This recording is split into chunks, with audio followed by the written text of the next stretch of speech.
dumedisa batshwana be Modimo ke lebito e legolo lebito la Jesu. So tselani ke ba ke balkethu litoko ufati dzaba etilugiye ta Jesu Kriste. Gemehla maleva molodilo untsolla liphethule liqephe lelo.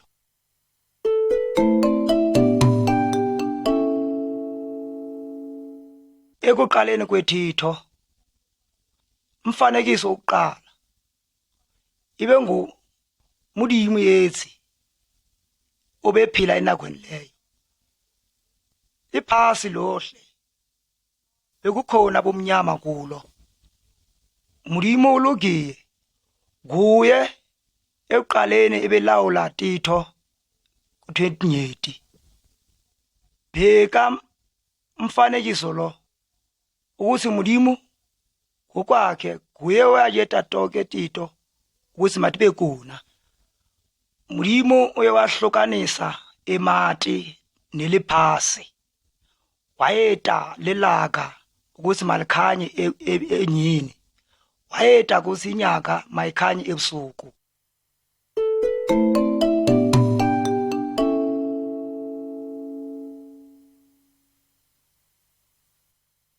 Umfanekisweni wesibini Modimo ngokwakhe wathetha.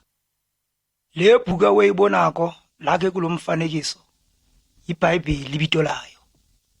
Lilo ivi leModimo elisirudako tidlela. Modimo utsadze batho ngedlela etihlukene. Temba ebatho bamfulatsela Modimo bakhapha ngedlela tabo. Masifulatsela Modimo tigetu tethu etibi tisihlukanisa na Modimo. iBhayibheli siruda itwenye ithi idlela inye esiyetako ukuthi sihudlele kuModimo. Goje ke mamela tidzaba etibalulekile etiphuma elivini leModimo.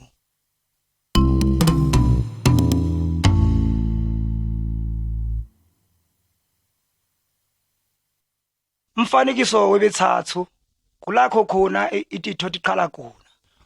Modimo uyewathetha tohle titho tabakuna, tohle titho etietwe kuModimo tietabonakala tilugiye. Modimo uyewathetha imifula nemawadle netitsaba tabakuna, tintaka tabakho netinye tilwane tabakuna. Modimo utshabisiwe titihlo atietiye watibona tohle ukuze tihle.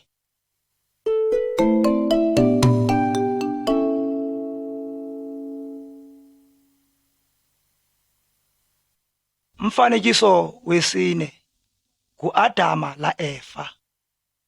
Modimo uyetiye fo wokuqala wamnyiketa libito lokuthi kuAdama. Wayeta mfati wokuqala wamnyika libito wathi kuEva. Modimo wabanyika emandla ukuthi babuse titotohle etikona eliphasini. Laba bathu ibe yimitswalle yeModimo. Modimo wabanyika isimi yase Edeni ukuthi mabahlale kuyo. Modimo wathi kubo mabadle tithulwana tohle tiphaze, temba siphaze sobuyate ubuhle lobubi bakasidli. Siyabona kulomfanekiso badle isiphaze Modimo asitiye kubo bakasidli. Bayetiye kakubi ebhile kweModimo. Goje sitshwantsho sabo noModimo siye siyahlahlukana ikhatsi. Kulomfanekiso sibona esadleni sokunene Modimo ebaqotha. Kusuka ngomhlalowo sabona ebathu basebeta butima. Lelifu salibona lihlala etulu kwabo.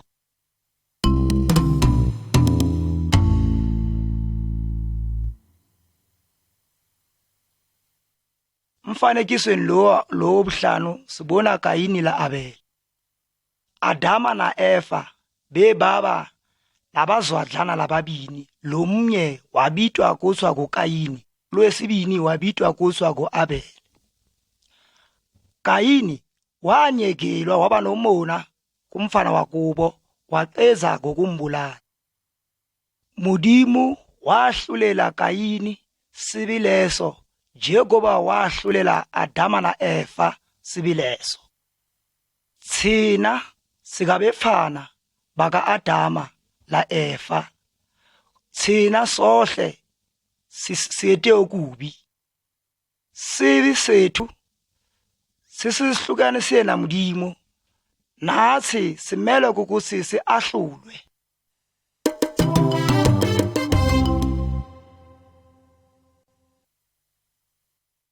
Mfanekiso wobutsilela.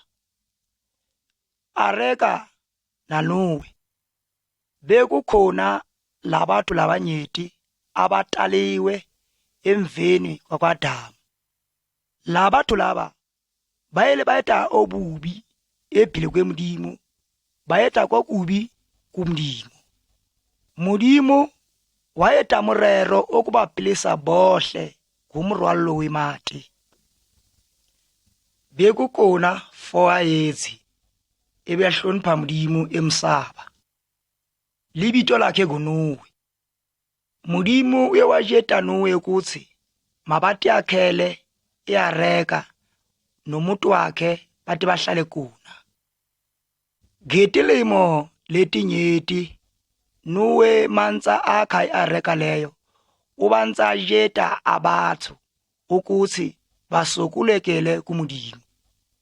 Temba ebathu abakata bamamela lamafi wohle.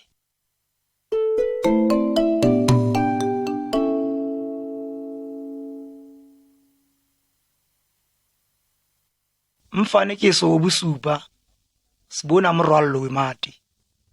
Mudimu wajeta Noe ukuthi makanke tilwane tohle netintaka atiphake phakasi kweAreka. Noe wayitajalo.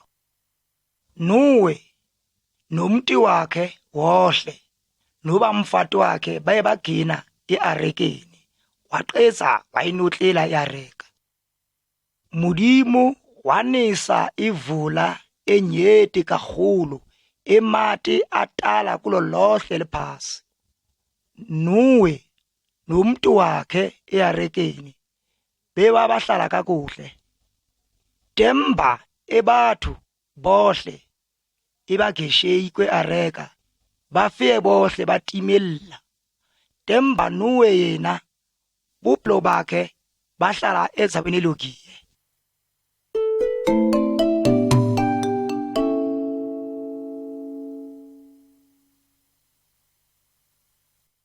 Mfanekiso uka-8 sibona Abraham la Sara la Isaka. Emveni kwetilimo letinyeti Noe mayisefiye eliphasini kwabakho ebathu labanyeti lebehlukene.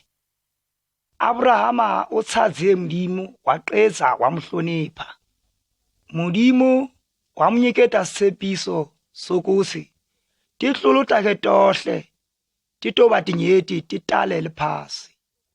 Abrahama ube nomfati okuthiwa nguSara. Sara lo ubegenabo ibafana. Tempa Abrahama wadumela sitsebiso seMudimu.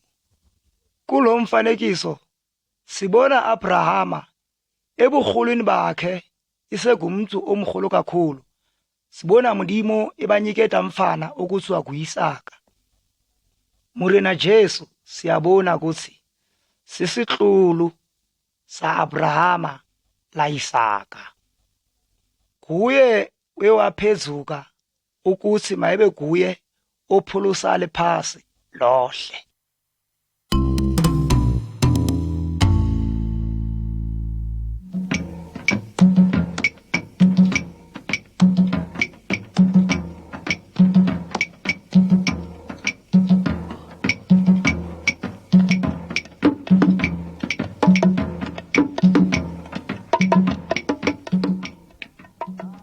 Mfanekisweni wa 9 sibona Moshe na molao we Modimo.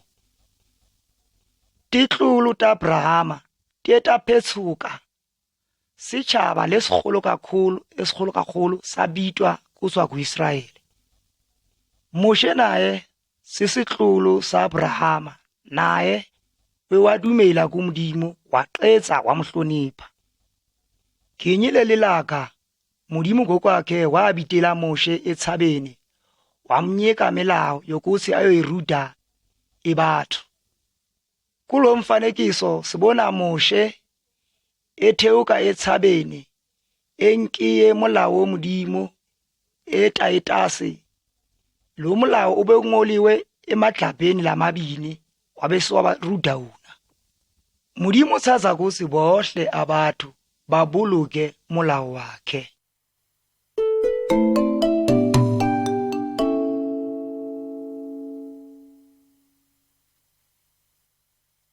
Mfanekisweni weshume sibona molao webushume. Modimo uyanyeketa Moshe milawo le. Iyasirudza kuthi sifanele ukuthi sithathe Modimo, sihloniphe Modimo weqiniso. Kulo mfanekiso siyabona ukuthi ebathu bebarabhela Modimo wemala. Modimo usijetiye ukuthi singatiyeteli leminye imidimo, sisebetele yena ngoba ngumdimo weqiniso. Modimo usijetiye ukuthi singabulali. Njengoba ubona kulo mfanekiso ntate lamma birabhela Modimo. Modimo usijetiye ukuthi sibuluke mithetho yohle yakhe.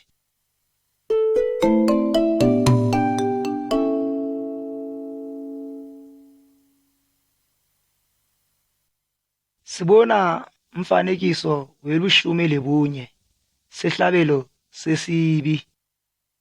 Modimo ujetiye bathu ukuthi mabayetiye sibi bayete sehlabelo ngevanana.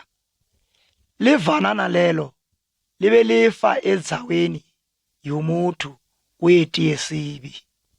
Livanana lelo liyasiruda ukuthi masinakane ngoJesu Kristu mura wa Modimo.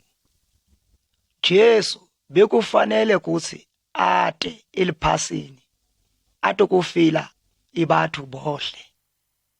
Kuye livanana leModimo elisusa tono tohle teliphasi. Dumela kumurena wethu Jesu Kristu uye ulikele tibi takho. Jesu kuye otokumabili.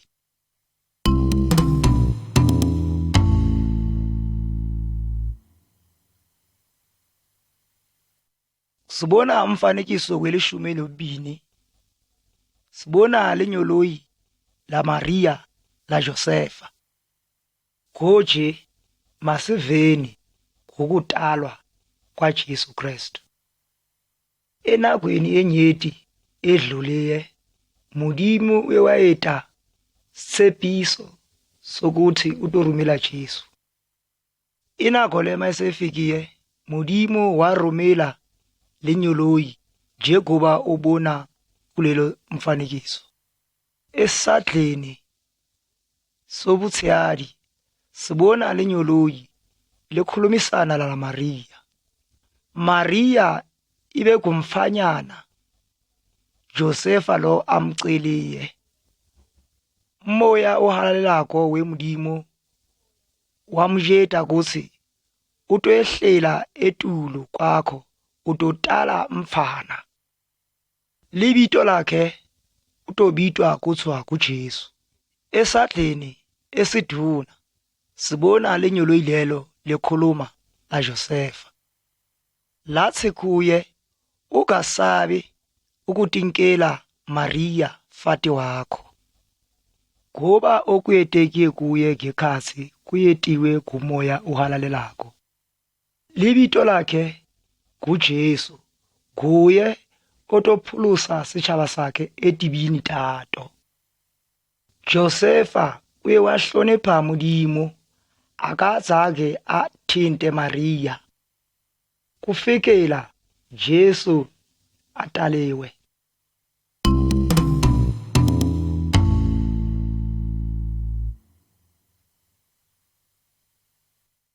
Umfanekiso welishumi labuthathu ukutalwa kukaJesu. Josefa la Maria bakhapha baya eBethlehem. Abefika la kweBethlehem bakaboni indzawo yokuphumula konilakho. Balugela kwesi mabakhaphe baye endzawo ehlala tinyamatana lakho khona uJesu wekwabonakala ukuthi makatalwe kuna. Ebusuku linyoloyi lativeza kubadisa lathetha nabo ngedzaba yokutalwa kukaJesu. Ebadisa labo bakhapha kuyokubona muphulusi Jesu.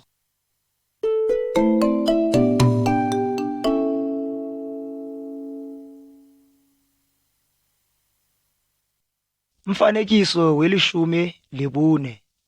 Jesu ngumruti. Kulo mfanekiso esadleni sakhe sekhohlo sibona Jesu elishumi lebini lemlimo. Ubehleli ephasi ehlalela baruti ebabuta ngetidzaba temulimo. Bebamagalesiwe titidzaba etijeke galeti talomfana etiphuma kumlimo. Emfanekisweni obubini Jesu mayise ikhuluye kakhulu sibona erude bathu ngetidzaba temlimo.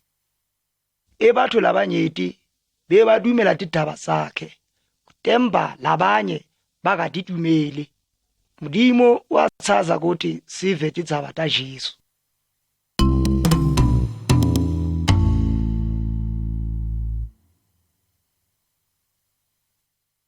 Kumfanekiso welishumi lebuhlanu sibona Tito uJesu atiyetiye etimakalisako. Kule mifanekiso sibona Jesu eta timagato etinyeti. Sibona epholisa mntu ekade gaboni evusa futhi mfana ebeseyifiye. Simbona ekhapha etulu kwelwandle.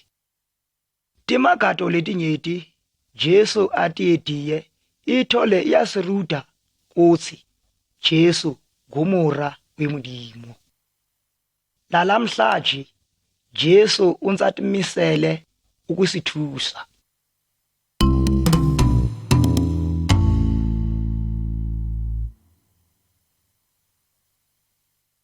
Kulo mfanekiso welishumi natsilela sibona Jesu echayiwa. Jesu ubelugiye abathu labanyeti bebamladzela. Uphile siya abanyeti wabaruda tidlela temulimo. Temba ebathu labanyeti lababi bebamtsiya ngoba besithina ubakhalimela etiyetweni etibi. Bebagadumeli ukuthi Jesu ngumra wemulimo. Baye bamapha bamuyahlulela ukuthi makabulawe. Ehlokweni yakhe bamphaka titsehlo nemiyutlwa bamtshicela nagemathe bamchaya kakubi. Noba bekunjalo Jesu webathulela. Simela ukuthi sikhuphule ukuthi Jesu sisihlabelo semulimo sokunka tibi tesu ukuthi achayiwe ngecaba yethu.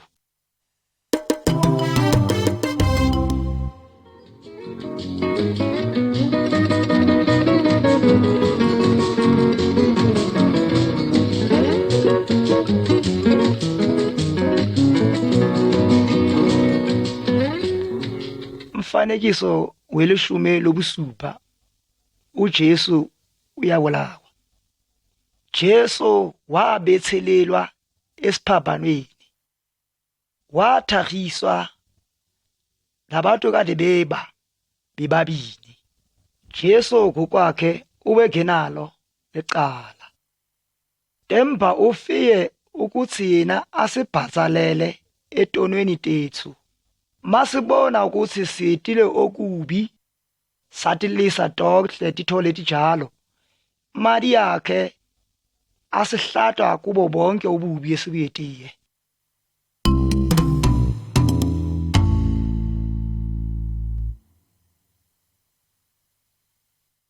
Umfanekiso washume la 80 ukuvuka kukaJesu.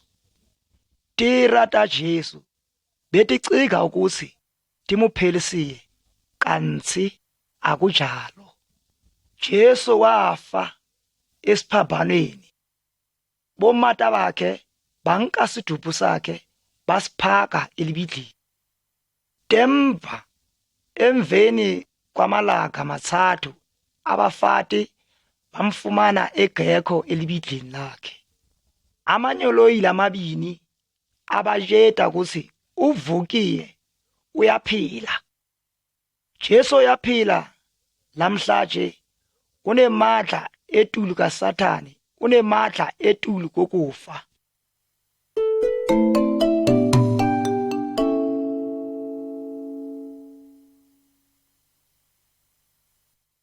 Emfanekisweni washume la 9 Thomas uyadumile. Emveni kwemalaka Jesu mayesevukiye ekufeni, baruduwa bakhe bambona bahlala laye badla laye. Temba Thomas yena ngokwakhe wathi ngebe ngivume ukuthi uJesu uvukiye. Sibona kulesi sithwanso Jesu ebonisa Thomas imanxiba wakhe. Thomas wavuma, waguqa ngemadolo phasi, wathi mrena wami la Modimo wami. Jesu uthi bahlonofele abakholwayo kuye loba ababonaka lutho.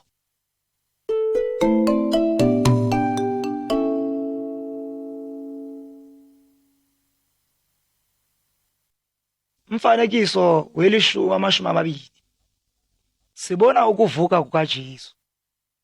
Jesu mayesevukiye ekufeni uyewatibonakalisa kubaruduwa bakhe emveni kwamalaka 40. Bayati ukuthi Jesu uyaphila, ubemele ukuthi abuyele etulwini. Wajeta ebaruduwa bakhe wathi khabane kulo lohle lephasi lijete abathu tidaba etilokiye. Baruduwa bakhe bebamubheka mayenyulusela etulwini. Manyoloyi ayeta sithembiso lezi ukuthi utokhudla ngedlela ejalo. Jesu uyetulu uyokolungisela bohle abathu bamthebhako idzawo yokuhlala. Walkethu igaba wena usotulungisele uhlakana la Jesu na?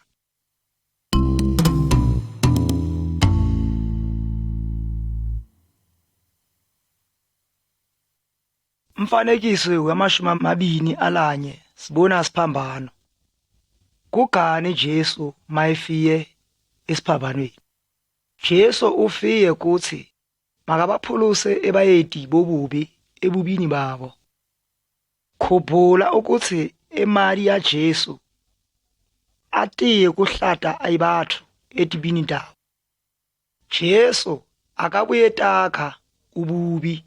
Temba loba kunjalo ufiye edzaweni yokuthi asuse tibi tethu. Siphabhano siyasikhumbuta ukuthi uJesu ngumura weModimo otiye ukusihlata etibini tethu. Masidumela kuJesu sitilisela tibi tethu, Modimo uyasitshwarela tibi tethu usiyeta ebafana bakhe. Tithwanso etiladzelako titokuruda ukuthi tithetha ukuthini ukuladzela Jesu.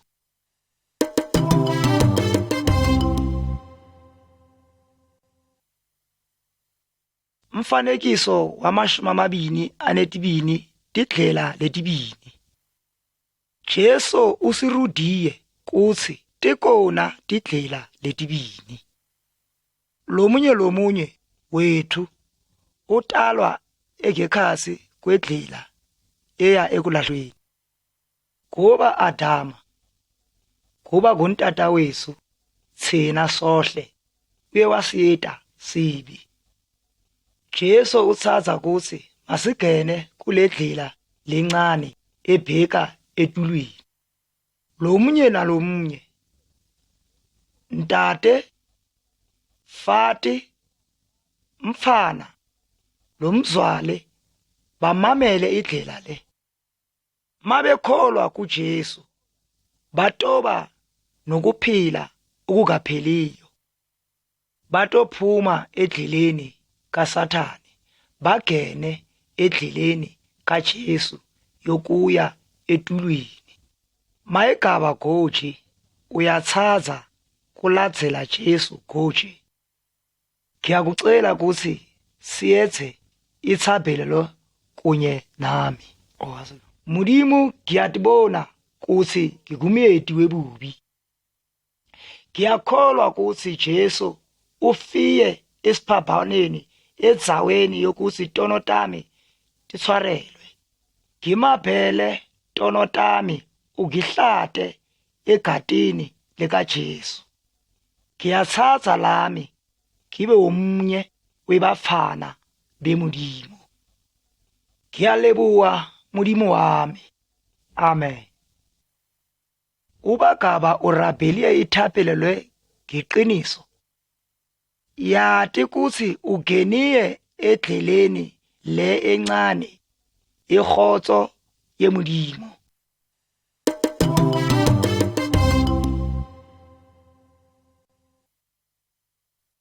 Mfanekiso wama-23 ebafana bemudimu. Bheka kulo mfanekiso. Jesu uyemukela emifuta yohle yabathu. Abakholiwe kuye bajikiye baba ngibafana bemudimu. Bageniye kuledlela lencane ebheka elitulwini. Labanyeti bohle bajikiye baba ngumti womudimu.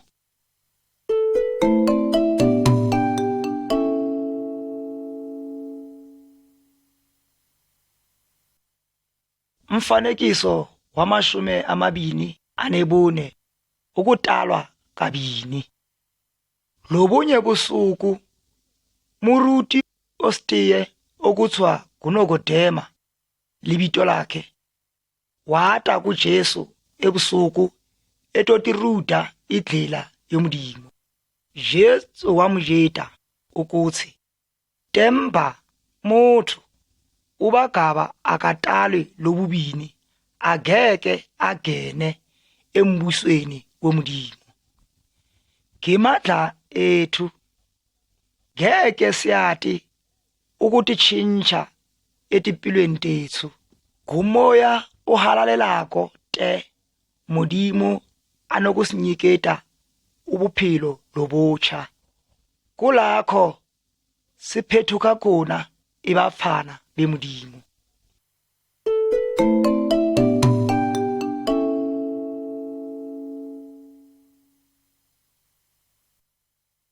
Mfanekiso we-25 ukuthewukela kumoya okhalelelako.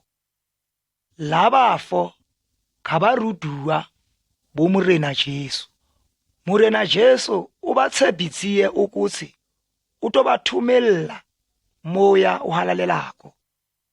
Emveni kwemalaka elishume Jesu eye elitulwini.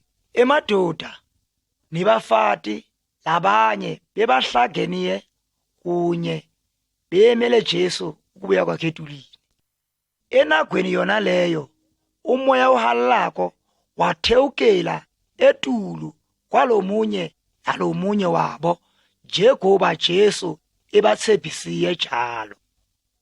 Baqala ke goje ukukhuluma tithetho letinye ebagadiyatiyo ngaledlela umoya ohalalako ubanyikiye ukuthi bakhulume ngayo lodlela.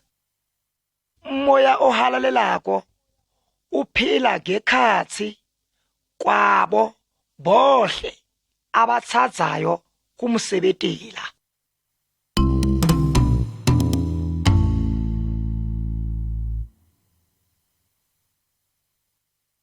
Umfanekiso wamashumi anebutsilela ukukhapha ekubonakaleni. Qala umuntu mayeke kadumeli kuJesu ukhapha ebumnyameni njeka le doda esiyibonayo. Uyakhubeka awele ebubini ngoba akukho kukhanya okumkhanyiselako. Masikholwa kuJesu sikhapha ekubonakaleni njengalofo okhapha lakha kulomfanekiso. Jesu uthi mina ngikukukhanya kweliphasi ogiladzelayo utokhapha ekukhanyeni kweliphasi. Mudimu usinyikiye moya uhalalelako ukusiruda nokukhapha endleleni yokuphila.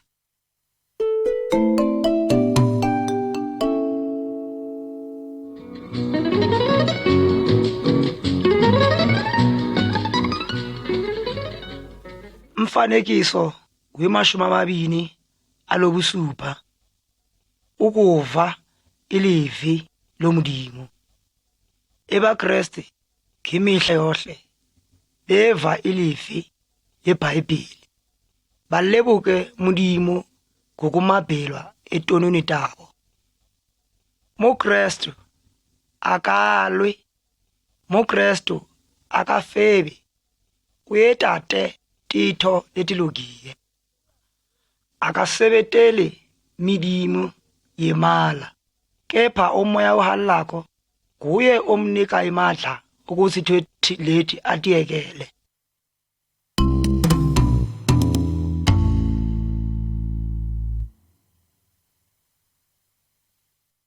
Umfanekiso wamashumi 80 umti wobuKrestu.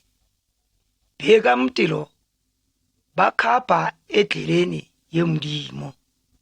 Ufo uthatha fati wakhe, lafati uhlonipha fo wakhe njengoba ilivi lomdimu libajeta. Bayakhutatana bobabini baruda ebafana babo ukuthatha mdimu. Muti webaKreste bathatha mdimu futhi bathandaza mdimu bohle.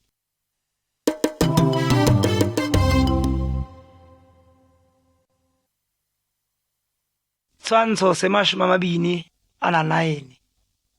Tsadza tira takho. Jesu urudziye abathu bohle ukuthi mabatsadzane batsatse netira tabo. Sifanele kuthi sisite abathu bohle neminye imifuda yohle. Jesu usirudiye ngumnyefo ochayiwe ngabantu ebebako. Temba folo mnye umfuda usile kuye ositiye mntu lowo. Akafunaka itho yokubhatalwa. Ngoku na Jesu uyasiruda kuthi nasi sikafuni lutho ebathwini.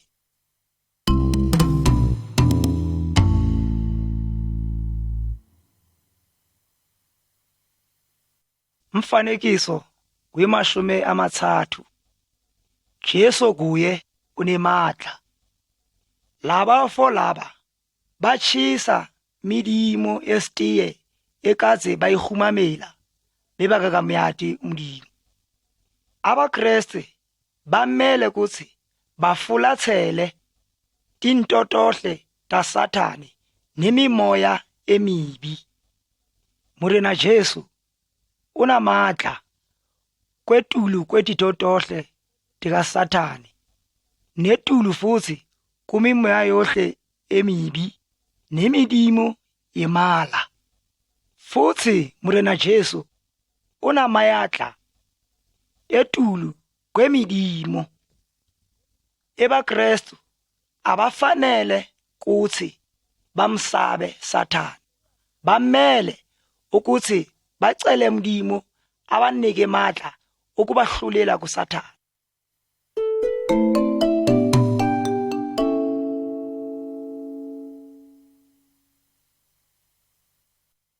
Umfanekiso wamashumi amathathu ananye, ukuxotsha emadimoni. Kulo mfanekiso sibona ufo ekade ebotshiwe ngamadimoni, kungekho umuntu oyati kumthukulla. Temba Jesu yena wayitsheta imimoya le ukuthi mayiphume kuye. Imimoya leyo iye yaphuma ngoba iyamhlonipha Jesu. Jesu utshele folo ukuthi makojeta kokwalkwabo ititho uJesu amethile duna. Murena Jesu unamadla wonke etulwini naseliphasini. Mamela ubagaba uhlotshiwa imimoya emibi. Cela ebaKristu ukuthi bakuthandzazele. Bajete mrena Jesu ukuthi akhiphe imimoya emibi ingaphinzi futhi ibuyele kuwe. Masiva mrena Jesu simthatha kuye onemandla okusinqobela kuSathane.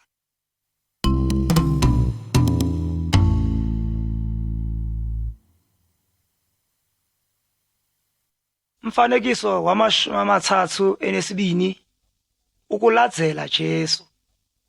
Kulo mfanekiso sibona umKristu Sathane emvalela ukuthi engalandzeli Jesu. Sathane uthandza ukuthi silibale Modimo, sithandze ichelete notshwala kudzakwa netinye titho letibi. Usitsheta kutsi titho leti masitiyeta sitotitshabisa kantsi ulemala. Modimo usitiye simyale diabolosi ngoba yena utosibalekela. Modimo guntate wethu uyati ititho etikahle letitho esitiswelayo. Utosipha emadla okuhlula miliko yohle.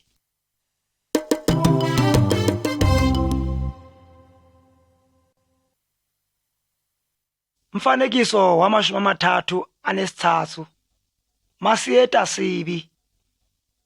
Jesu usitshetiye ibhale yomnye mzwale oshiye mti wakubo. Usinye tinto tohle ntata wakhe amnyikie tona wathi sinya ngobufebe.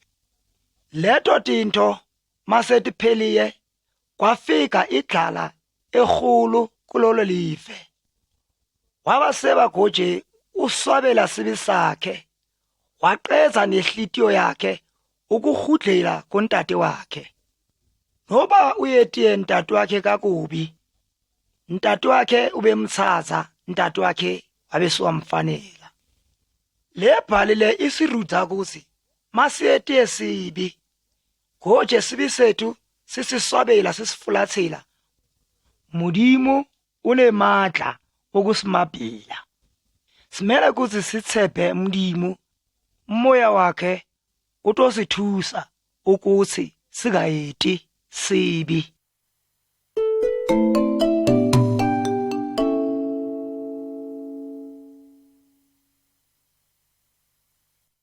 Umfanekiso wamashumi amathathu anebune, ukugula. Ufolo nalofati lo sibona basetsiyetsini ekhulu kakhulu ngoba umfana wakubo uyagula. Ebafana beModimo bafanele kuyeta njani lo munye wakwabo mayegula? Bafanele ukuthi bamrabhelle, bacele Modimo ukuthi amuphilise. AbaKristu bayati ukuthi bohle bamele ukucela itshwarelo kuModimo ngoba igati likaJesu elelathulukeka esiphaphanweni seGolgotha litobapholisa. Ilizwi leModimo lithi ngemihla Modimo uyasitshaza futhi usifulela ititho letihle. Asifanele ukuthi sisabe Sathane ngoba mrena Jesu nguye osithuzayo ngetinako tohle.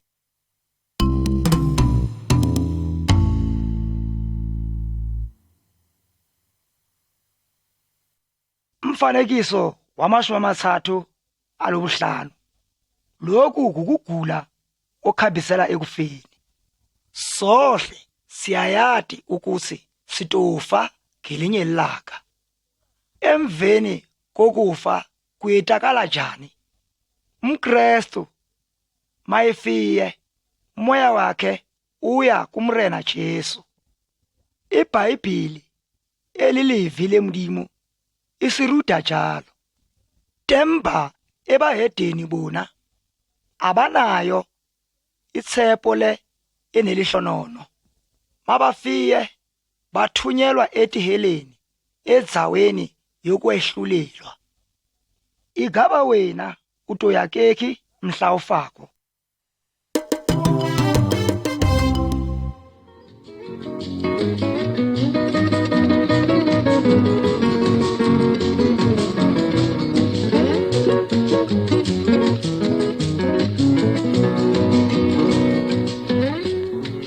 Umfanekiso wama-30 anathilela. Umtipha ukaKristu. Lakha sibona emaluko manyeti emtipha. Sibona emehlo netidlebe nomlomo. Titho tohle tomtipha tisebeta tohle. Lesinye sitho masiviye ubuhluku netinye futhi tiva ubuhluku.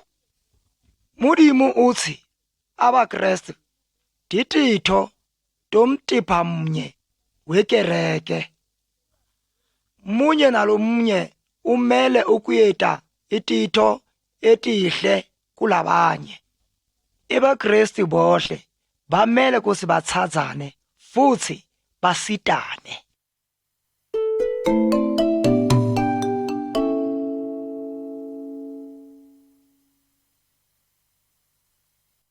Umfanekiso wama-37 ukutsadzana. Ngemihla yohle abaKristu bafane ukuthi bahlakane batirude lintswi leModimo leBhayibhili. Simele futhi ukuthi site netipho esibangeni somsebenzi weModimo.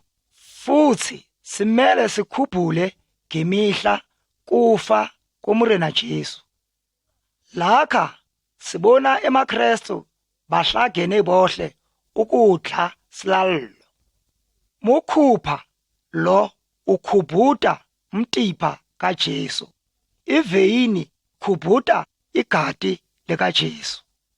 Asihlakana siye noModimo. Ngemalaga hohle simele ukuthi sikhuphule ukufa kwamrena Jesu kuti into tohle esitiyetako.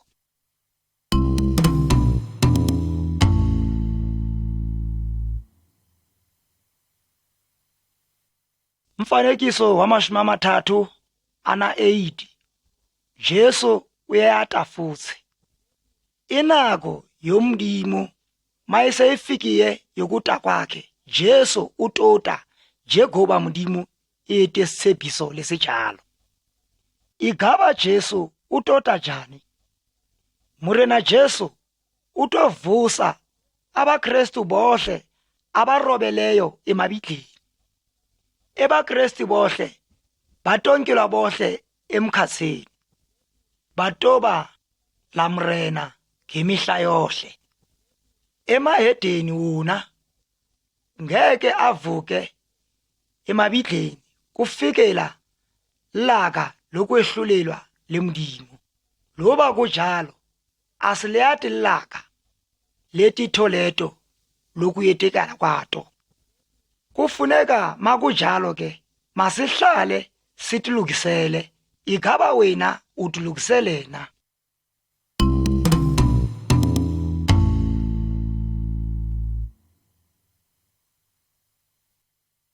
Mfanekiso wamashumi amathathu anarubungu ukubeka thulwana.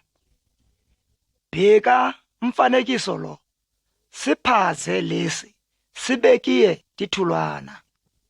Mkristu naye ufanele kuthi abeke tithulwana temoya uhalalelako. Jesu ustiye yena usisiphaze temba thina sigemagala wakhe. Ustiye masihlala kuye sitobeka tithulwana letinyeti. Umoya ohalalelako ohlala ngekhathi kwethu uveza tithulwana tehotso nelitshatso.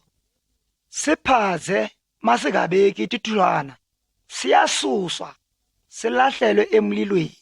EbaKristu bamele ukuthi babeke tithulwana kakhulukhulu ithulwana yelitshatso ngoba Mudimu wethu ngumudimu onelitshatso.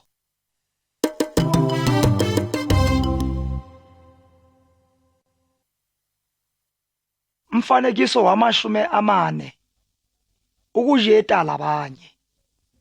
Jesu ujetiye ebaKristu ukuthi mabakhaphe eliphasini lohle ukuthi bajete abathu titsaba letihle ukuthi basuke emadleni kaSathane bagayi ekulahlweni.